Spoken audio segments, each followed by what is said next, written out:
Okay, I think I'm live. Hopefully this is working. Maybe somebody can tell me if they get on. Check. Okay, I think that we're catching audio. Check. Yeah. Okay. All right, you guys. Welcome to the live. So I am going to just go through some questions that I got. I put up a question box on Instagram and on YouTube, and then I'll filter through some YouTube comments because I get quite a few that don't get answered inevitably because I just don't have all the time in the world for it. But today's topic is gut health. And so I'm going to share a little bit from questions related to that. And then we're going to do some detox related conversations. If you're live and you want to tell me that you can hear me, that'd be great. Or if you're having trouble hearing me, let me know. But we are going to do a separate live on detoxification and a separate one on the nervous system. So this one's going to be on gut health. The first questions that came in, let's see, were if there was one single food to take in the GAPS diet, which would it be? Oh, perfect. We can hear. One single food to take in the GAPS diet, what would it be? I would say meat stock. So I have that $17 meat stock mini course for a reason. I really want it to be accessible to people because it is the most important part. It is the backbone of the GAPS diet. It's probably the reason why people don't really find lasting healing when they go on all these other diets, paleo included. So meat stock. If you could do nothing else, that would be probably the one thing I would say you need to do. There's obviously others. So then somebody else asked, I do water enema days. This was a little complicated, but I do water enema days. I do after a few hours, stomach gets crampy and gassy. So I often find this is actually because your body starts absorbing it, which tends to be the case in instances where you are dehydrated going into the enema. So if your body is only getting water, minerals from the colon, it will absorb it, and then it will cause these sort of not fun swirling toxin related symptoms. It's not a detox reaction. It's more of a toxin reaction, basically. So that's typically what I see happening there. Make sure you're drinking like a quart of water before the enema in the morning. That's what usually helps me. Make sure there's minerals in there. And then also make sure you're checking on your water, because I often find too when you are when you don't have a ton of minerals in your diet, or maybe you're using reverse osmosis filter and you're just not as mineralized as you could be, what ends up happening is the body will absorb minerals from whatever source it can get. So that means if it's getting in minerals most often from the colon, that's typically what I see. So that's something to check on. I would also then just try doing a coffee enema afterwards to see if it helps. If you're checking that box, oftentimes this is just a normal detox reaction. So check that box and then make sure that you're not just experiencing a typical detox reaction. This is where sometimes I would have people use binders if they're experiencing, too much detox symptoms from doing, or toxin overwhelm symptoms from doing an enema, something that should really be supportive. That's the case where sometimes I do recommend binders. Not all binders though, but some of them can be helpful in absorbing those toxins, because basically when our pathogens are dying off, they're going to be exhaling tons and tons of toxic gases in the body, which inevitably end up in the form of gas or bloating. So if that's what you're finding, that's typically what I'll do. Or supporting detox in another way alongside of it. Okay.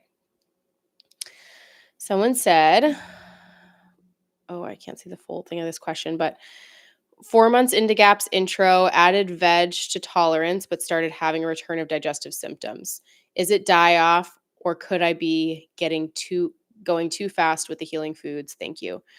If you're getting a return of digestive symptoms with, again, this is hard to tell because I don't know all your information, you guys, but I'd be asking questions like, okay, what's your meat stock and fermented brine intake? Sometimes what happens is, and I'm not saying this is you, but when we see people unable to add in vegetables, I often think of histamine issues. So it depends on what vegetables they are. Are they high sulfur vegetables? Are they high histamine vegetables?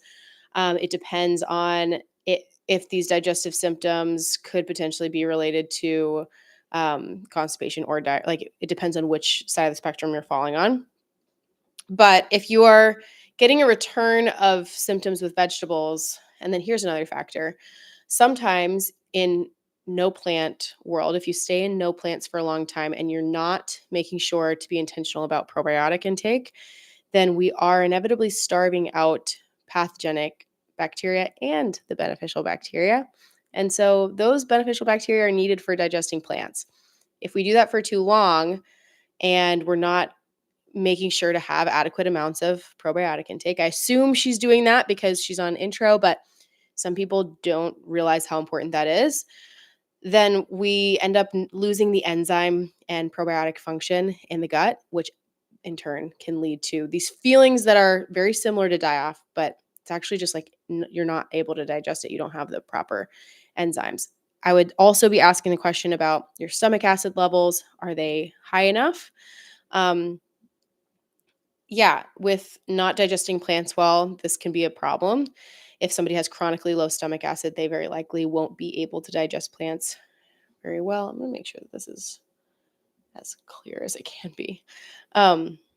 So checking on stomach acid, checking on probiotic intake, and then sometimes it's just is too soon. It's too soon. And I would give your body more time on the healing stages. So if you're only 4 months in, um, I don't know if this is just 4 months on GAPS intro or 4 months in general, but if you're only 4 months in, very likely that's just not enough time. As long as you are having some really good amount of probiotics, then oftentimes that's what I see. But it can be this. I mean, I'm hearing these kind of rumors that there's essentially self-induced histamine intolerance, which is kind of a bizarre concept, but self-induced histamine intolerance is a thing. When we just starve out all the beneficial bacteria, we can become extremely histamine sensitive. So as long as you're not doing that, then it sometimes does just take some more time for vegetables to be beneficial. But there's a lot we can do in that time. Okay. Let's see. I got, can I give my 3-month-old baby sauerkraut juice? They gave him steroids for a couple days. Yes. This is such a funny thing because people, and I asked this too, like, how early is too early to be giving babies probiotics? And actually, my personal opinion is that you can give it to them right away, right? As soon as they're born, they can start taking in drops of fermented brine. This is going to seed the microbiome. Dr. Becky Plattner talks about in her book, The GAPS Baby Book. I don't have it here, somewhere around here. But the GAPS Baby Book talks about how the first 10 days that baby's born actually seed the microbiome in a really specific way. So if you can actually have ferments prepped, before giving birth to the baby, then you can dose little tiny amounts, to tolerance. If the baby's getting die off, you'd want to pull back a lot, just little tiny drops, little specks, even diluting the drops at first. At any age, though. So if that gives you an idea, at any age, probiotics are helpful, especially if they've had steroids. You definitely want to be upping that at the pace that his body can handle. Okay. And I want to say too, if anybody has questions while I'm on the live, you can pop them in the chat and I should be able to get to them as soon as I finish these guys. Okay, what are some common misconceptions or myths that you can debunk? This is a good question. And top 3 things, this same person, top 3 things to do first when approaching gut health. Okay, so when approaching gut health, obviously many people are aware of cutting things out of their diet, but I think one of the most important things really is what's included in the diet. So first thing I would include is meat stock, short cooked meaty bones, not long cooked bone broth, short cooked meaty bones. Getting that in the diet, even if you are not, chronically ill, just to have a cup of that in the diet a day, or you're cooking with it throughout the week, if you're not on any sort of gut healing protocol, you might be making pasta or quinoa or other grains. Actually, just using the meat stock to cook those is a great option. But getting meat stock in as many places as you can, that's first. Then introducing probiotics. So you want to give diversity here, as much diversity as possible.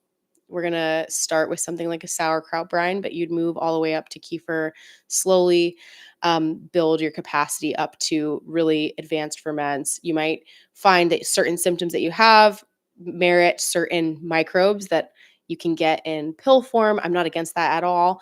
But we want to just basically give as many probiotics as possible, as the body can tolerate. So we're not running past its capacity. We're building as the body can manage the die-off responses to which you will get. You will get pathogens dying off as you introduce probiotics. So um, let's see.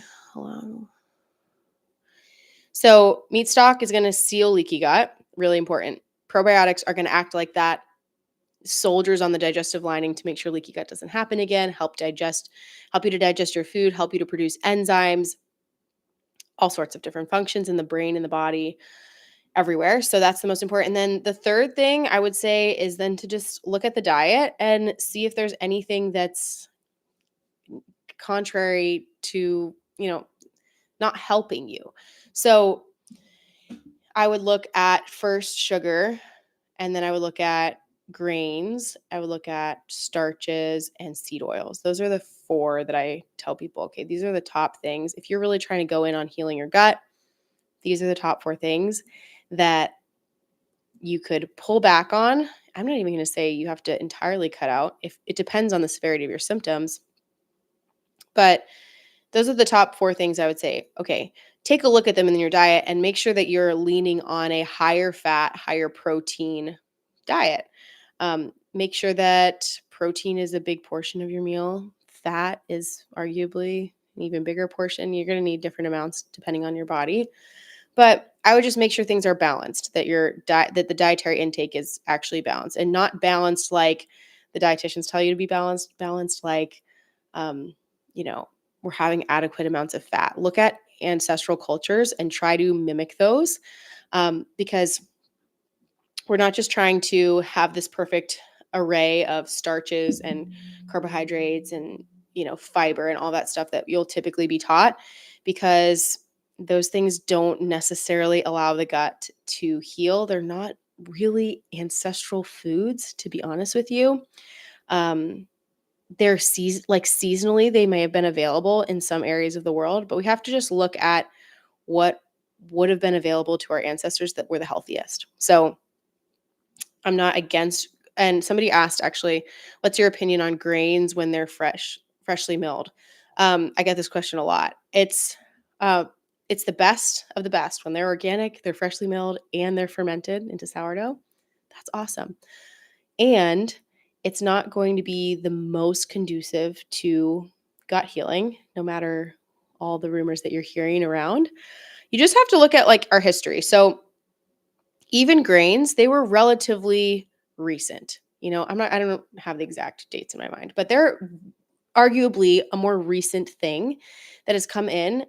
Before then, everybody was eating primally. We were eating the whole animal. It was mostly animals. Maybe we had some seasonal access to fruits and vegetables, but it wasn't what we see now, where it wasn't even what we had 2000 years ago, where people were like only eating bread.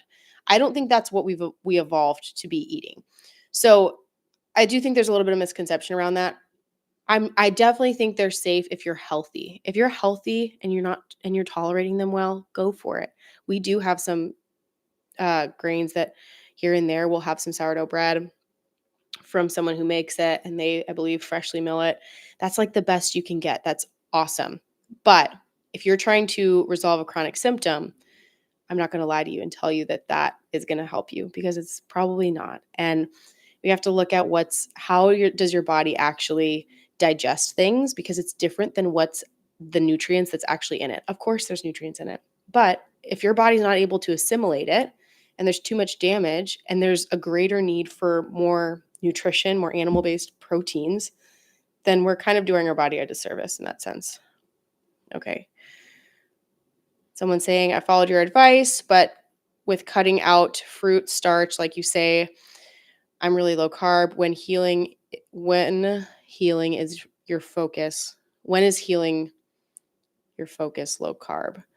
I find I'm more stressed with low carb. Okay, this is a good. I think I understand your question.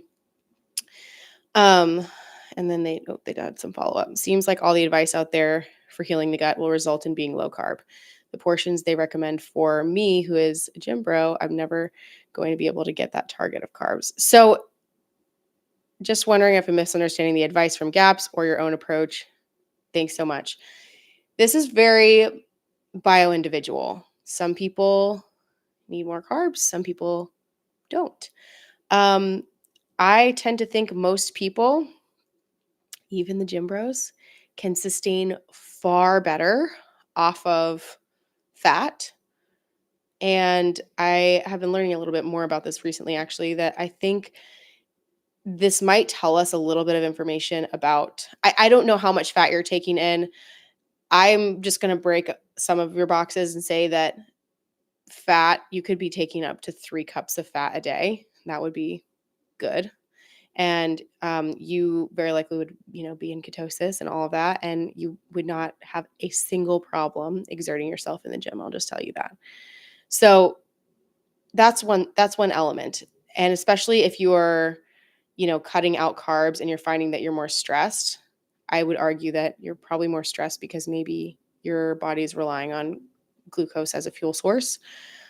So I'm not against carbs, but I personally feel a lot better with a moderated amount of them. And that's even pregnant, you guys. So that's going to be controversial. But it's even pregnant.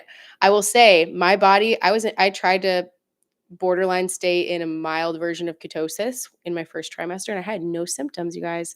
So again, I think it's a little bio individual. I've heard of instances recently where people doing very intense cardio, marathon runners, they can sustain off of ketosis and a tiny bit of carbohydrates. Like, it's not really necessary.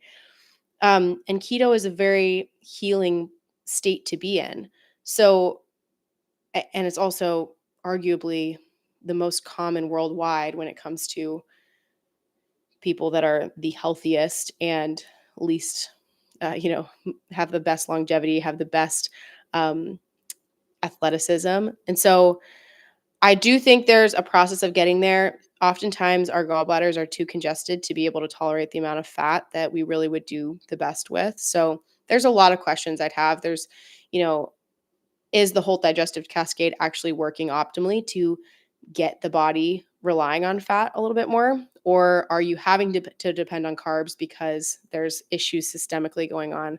And that's often what I see most of the time, especially if it's really causing stress, if it's really causing all these thyroid issues. I'd wonder, okay, are you even able to absorb the fat, digest the fat the way that we should? Um, so yeah, and I hear this a lot. It's like people are just taking in the amounts of food. Nobody's actually concerned of, am I tolerating what I'm taking in? Because I've known people to go into get gallbladder attacks from being on GAPS and just following the recommendation, but they weren't listening to their body and their capacity, and that's never a good thing. And so the detox element we can't like avoid that. It's inevitable. We'll talk more about that on Thursday.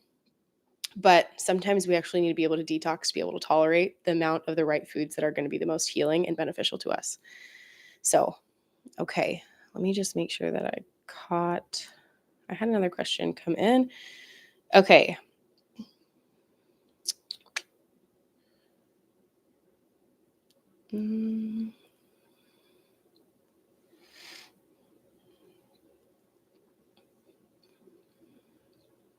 Yeah, overall though, I would say that everyone's going to need a different amount of carbs and fat in different periods of times. Fat is a very healing thing, but you don't necessarily need to be extremely high fat your whole life. Some people do.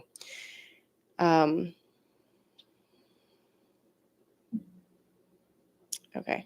I'm not sure about that last point, but okay.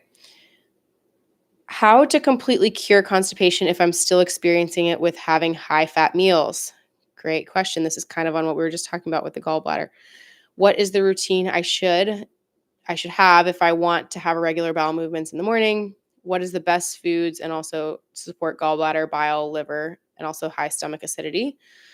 Um, and then asking another question about meat stock, which I'll answer in a second. So let's start with these first two. I actually think they're pretty closely related. So, completely cured constipation. I have a video on my channel here about constipation, and I kind of go into the idea that it's a really it oftentimes at its root has to do with a lack of bile flow. So this has to do with a congested gallbladder. And so if you're experiencing other symptoms associated with like gallbladder or liver congestion, then very likely um, the constipation is closely related to that. I have found when it comes to tolerating high amounts of fat, some people really can't get past a certain amount without it causing more constipation. And in this case, we really do need to work on the liver and the gallbladder. I've done lots of videos here on coffee enemas because I think that it's so helpful for that. The malic acid in the coffee actually dilates the bile ducts, which allows gallstones to pass freely, which then allows more bile to flow through. So, if we don't have bile flowing, then we're not going to have the same peristalsis stimulated, and that would allow for regular bowel movements. We want to really make sure we're not constipated. So, in the process of doing that, there's food-based things we can do as well. Beet kvass is a great one. I go over that in the video. Beet kvass, um, having that regularly, juicing, doing some GAPS shakes, juicing with some fat, having the juice paired with the fat is a really good combination to help clear a congested gallbladder. Um, but I would not, like I said to this other person, I would not push the body past the capacity. What we want to do is we want to wean in. This is what I teach people how to do, is we want to wean into it so slowly. Among all the other things that we're doing, we're trying to build the capacity for fat while I'm listening to the signs and symptoms of fat indigestion, because we don't want to be pushing past it. Again, I've seen people get gallbladder attacks from this. We really want to listen to our bodies, but oftentimes it's a detox issue. And in the meantime, I will often tell people that there's nothing wrong with using something like a vitamin C or a magnesium or taking Epsom salt baths, however you want to get it in, but in order to support digestion moving, because you really don't want the toxin reabsorption. So there's plenty of things we can do short term and long term, but the best success I have is really don't be afraid of daily enemas, and whether, water and coffee every day. I did that for over a year and a half. So don't be afraid of that. If that's what it takes, then we are actually, by doing that, addressing the root cause of the constipation, because we're dealing with that gallbladder congestion. And over time, you will see benefit. Again, I should probably have said this in the beginning, but none of this is medical advice, and you should take this all to your doctor. I'm not a doctor, so none of this is medical advice. I'm going to put that in the description of this video.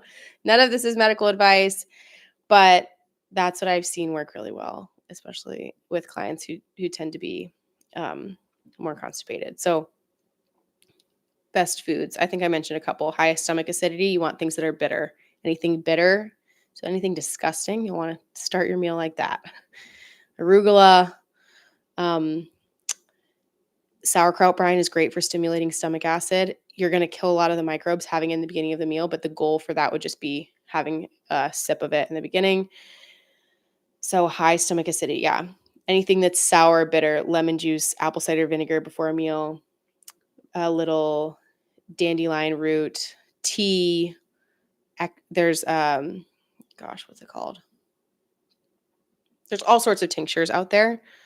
I don't know why it's left my mind, but yeah, it's that will be, those are things that you can do. But tinctures, bitter herbs that will gentian, that's the word. Oh my gosh. Gentian bitters are great for increasing stomach acidity. And there's obviously, we can support with HCl if you work with somebody who can do that, which I do with my clients, but there's more of an explanation there. So I'm not going to get too far into it. And it depends on some things that are personal to you. Okay. And then she said, how have you been on meat stock and pastured eggs, raw, cooked have been, sorry. They've been on meat stock and pastured eggs for a couple weeks. Skin is noticeably yellow tinge. Okay, and this is what I want to go back. And I have dry, cracked lips.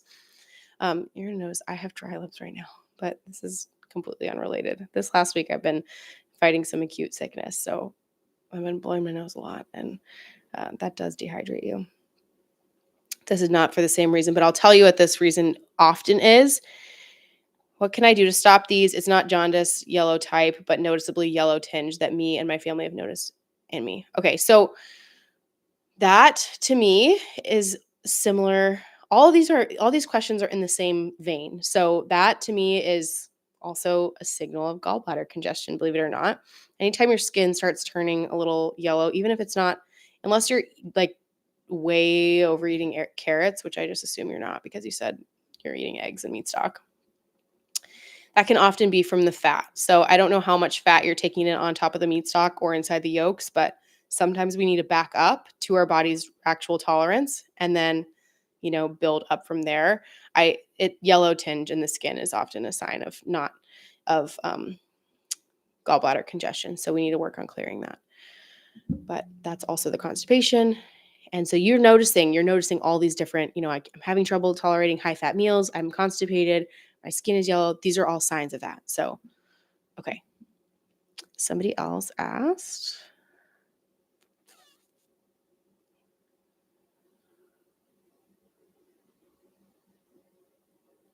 I actually don't know how many grams. So this is not really how I don't, so with the, you know, being your weight, how much carbs do you need? It really depends on so many factors. I really can't answer that well over this because I'd have so many extra questions. I need to know a lot of your health history before saying stuff like that. It's going to depend on your thyroid, like your thyroid levels. Not, I wouldn't. And this is another thing too. I don't actually typically recommend exact portion amounts unless we're really trying to get into ketosis.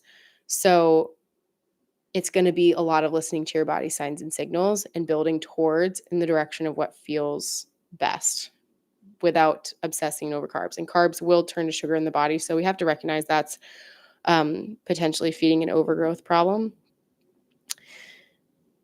Is there anything to eat or stay away from when you have brain fog? My husband got sick really fast. He's okay now, but he says he has brain fog for weeks. Iodine. Go check out my iodine video. Obviously, I'm not going to give like the whole protocol over here. It's going to depend a lot on his signs and symptoms. But if he's not having iodine, the best way to start, I'll just say this, and I believe in taking internal iodine. I believe most people actually really need it. But brain fog can be iodine deficiency. It's a really common symptom of it. So I would paint some Lugol's iodine, get some from like J. Crow's on Amazon, and just paint some on his skin. There's 2%, there's 5%. It should stay on his skin for 3 days. If it stays on his skin for less than 24 hours, then he's severely deficient, needs to supplement. That's the rule of thumb I typically go for. But there's other ways to tell as well. I mean, you can do a basal body temperature test at home, but I would say check on that because that's a really important nutrient. You can also get it in kelp. I've seen people put in kelp in meat stock, which is a great way to get it in. Get in some iodine. Yeah, and it's possible we can get overexposed to those halogens. I explain that in the video.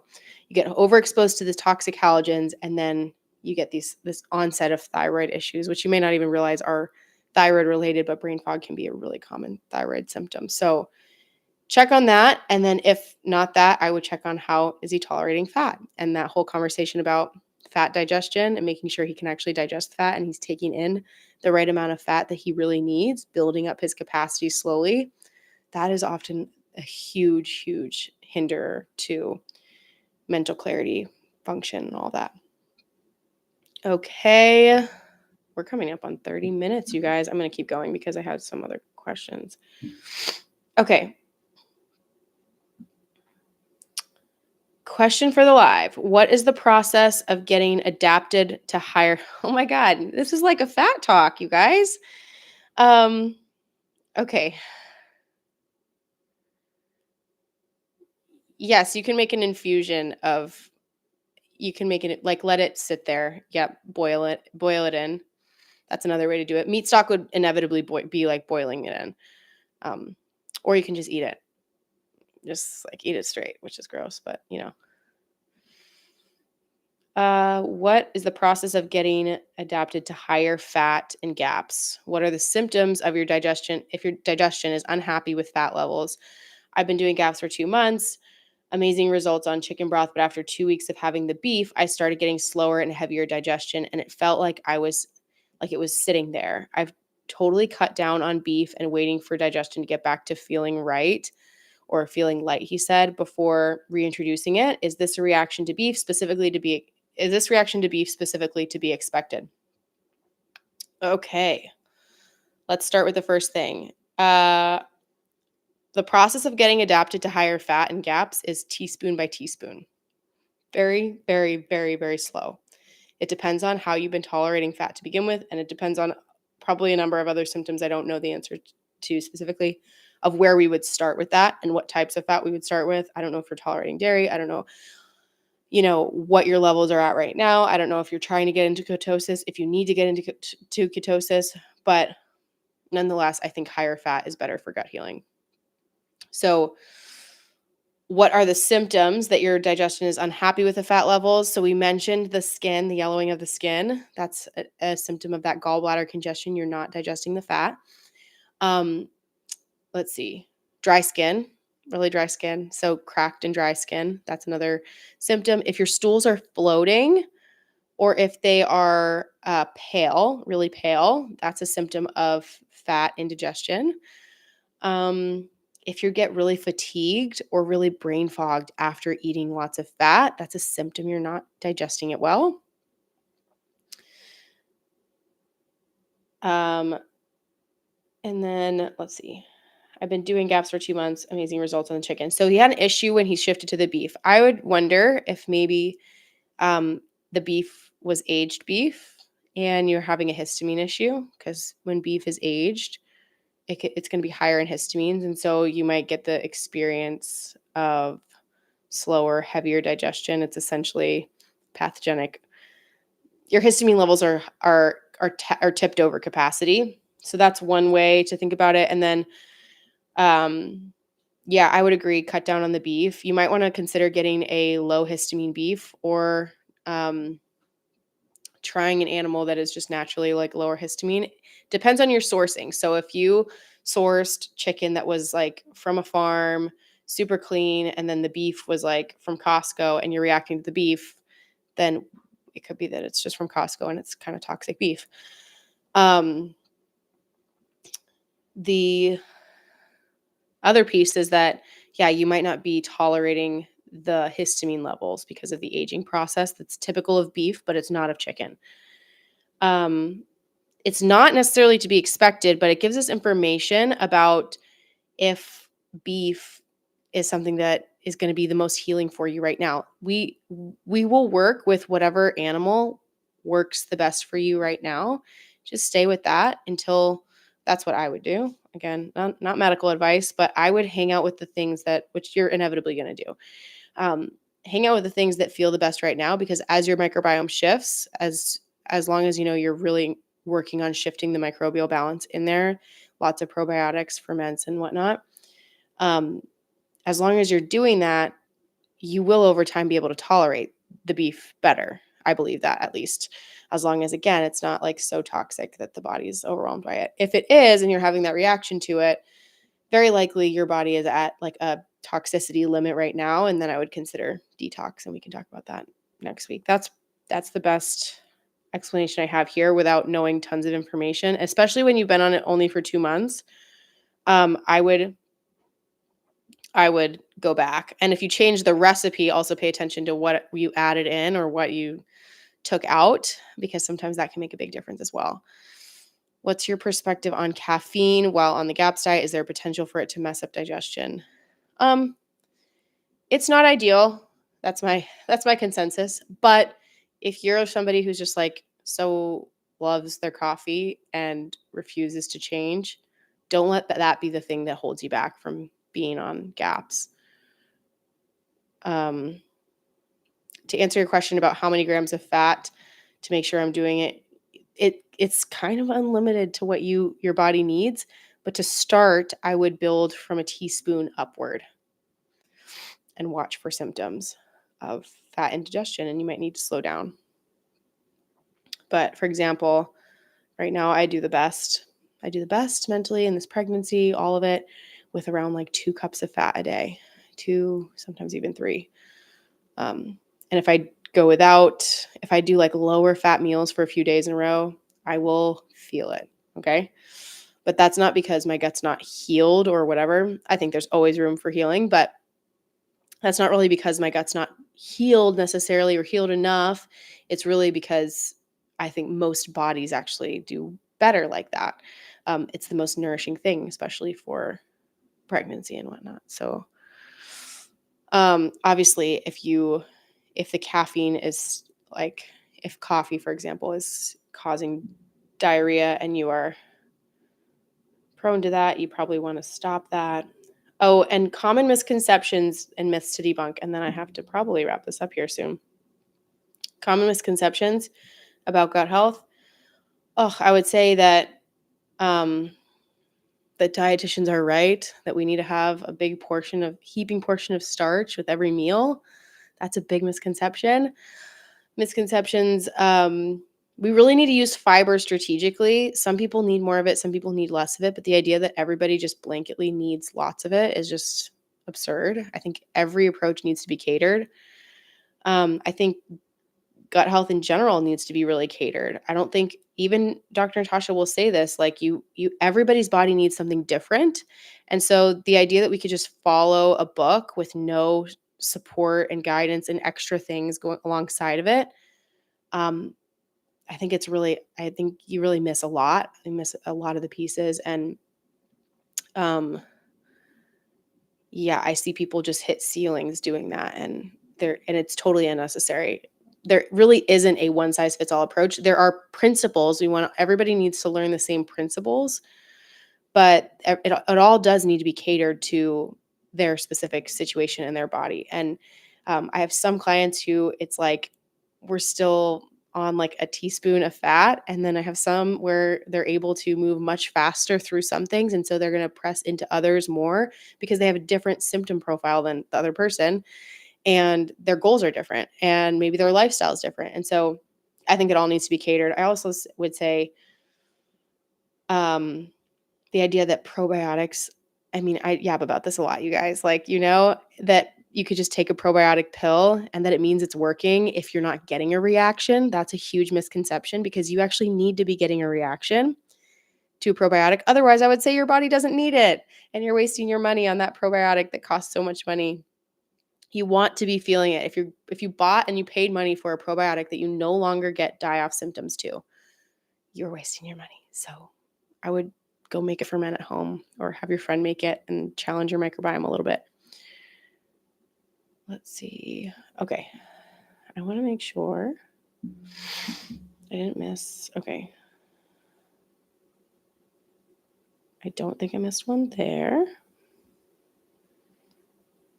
I don't think. Oh man, you guys, I had a lot of questions here.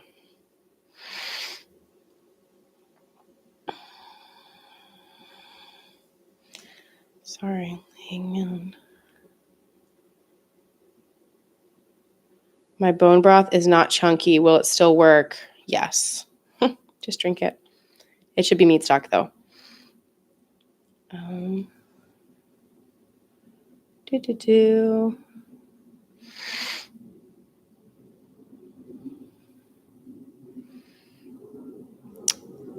Someone asked me, is it the importance of cutting out meat? Don't cut out meat, okay? Don't ever do it. Don't do it. Oh yeah, the idea of no starch. So I'm only a fan of starch once you've healed. Besides that, it's going to feed the pathogens as much as it'll feed the beneficial bacteria, and it will cause symptoms, unfortunately. Okay, I'm almost through my last questions. I think that's good. Let me see. Oh, okay. Hold on. Guys, I said it was going to be 30 minutes, but I'm having fun. I'm here. I'm having fun. Okay. So this person was doing this for 6 weeks. It seemed to help. They were adding raw yolks too. So they were talking about the video that I posted this morning of the meat stock with some fermented brine and the yolk, which is how I tell people to start. Chicken stopped laying, went on vacation. Plus, I need to make a new batch of stock. I was having issues getting it to gel. I ordered some pig trotters. That will help. And I don't eat chicken. I did get my hands on some chicken backs and carcasses. I'm okay with drinking it, but it still didn't gel. All my bones are from pasture raised. A little weird. Double check that you're not, I assume you're putting it on the stove, first of all.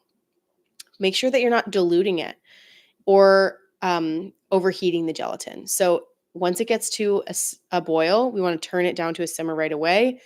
And don't put too much water. So water just barely to cover. I usually use the ratio a quart of water per pound of meaty bones. Okay. So if you go over that, and sometimes even that doesn't get it to gel, it depends a little bit on the cut. So less water dramatically. Sometimes it like barely covers, and then once it like melts in, then it works. Make sure you're not diluting it. That's I think the biggest problem, but sometimes it can be overheated. So make sure it's all the way down to a simmer as you're doing that. I'm having troubles. Okay.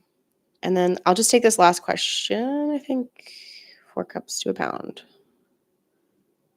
And then I'm going to share something at the end. So is there anything I need to help multiple chemical sensitivity? MCS, such as food preservatives, cloth dyes,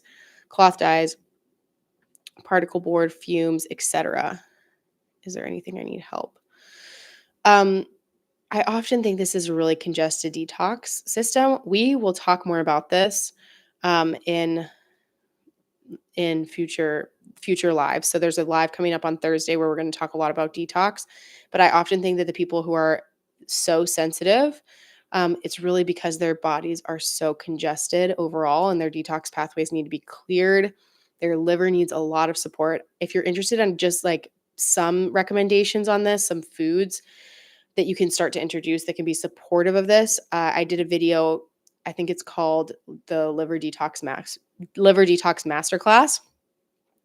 But really you'd want to look at your detox symptoms and the gut lining, making sure that you're challenging the microbiome so that pathogens are dying off, because our gut can actually be a big source of toxicity for the body. And there's only so much toxicity that the body can handle. So I've seen this healed. I know that it's possible. It often doesn't come from the external things. We can perfect the environment, but the internal environment needs to actually be what we look at. So yeah, it can be really debilitating. I totally understand the heart racing, blood pressure increase. It really, I believe it calls for, I believe it does call for some serious look at your detox work and whatnot. Let me make sure I've got.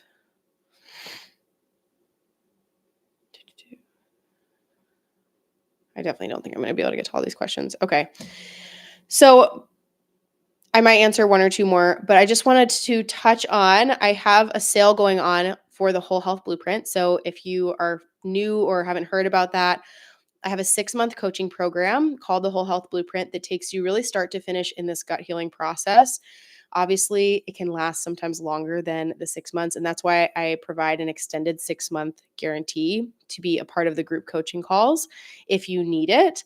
But the goal is really to get to the root of your chronic symptoms, especially things like really complex things like multiple chemical sensitivity. That's one of them.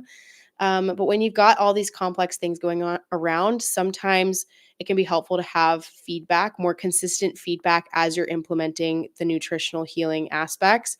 So we have a portion that's on gut healing and the nutrition aspect, and then we do the detox deep dive.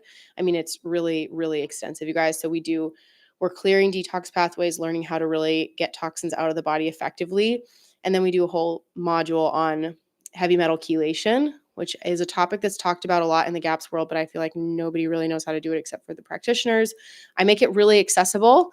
and something that you can learn to discern for yourself. And my hope is to give you the power and the information and the tools, not just so you have to run around on Facebook groups and try to figure it out on your own. So um, that's the detox element. And then there's the nervous system element that I think is really inseparable from this whole process. We need regulated nervous systems to be able to heal. Otherwise, our fight or flight response, parasympathetic, our sympathetic activation is going to hijack our healing because we really need to be in that parasympathetic mode to heal. So we do a lot of work there. I actually just brought on a nervous system regulation coach who has a session booked for every new person that joins the blueprint at this point, and you can book further sessions with her if you'd like. She's amazing, and she helps you really get to the root of some more of the emotional triggers that can be found around some of the stuff that really does impact your health. So we've got it all. It happens inside of the context of community. So we've got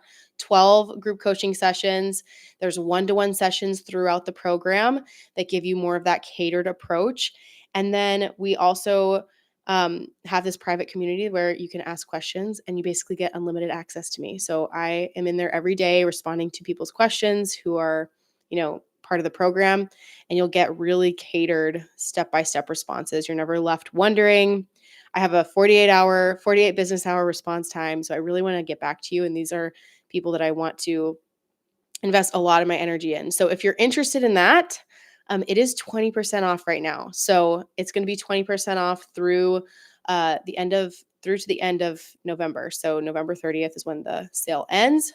But consider it. I will leave the application link below if you're interested.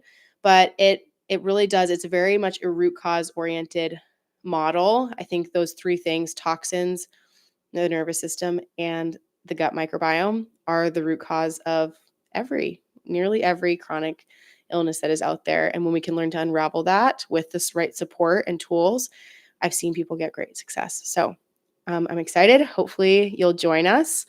And you'll get the discount applied if you join before then or apply before then. I'll even say if you apply before the 30th, you'll get the discount applied. So go ahead and check that out. And then let's see.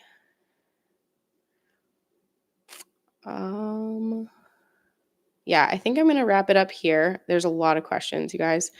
And I feel like I totally missed some, but we are going to go live again on, on Thursday. We're going live about detox. So bring in your questions, write in your questions, and I'll try to prioritize those.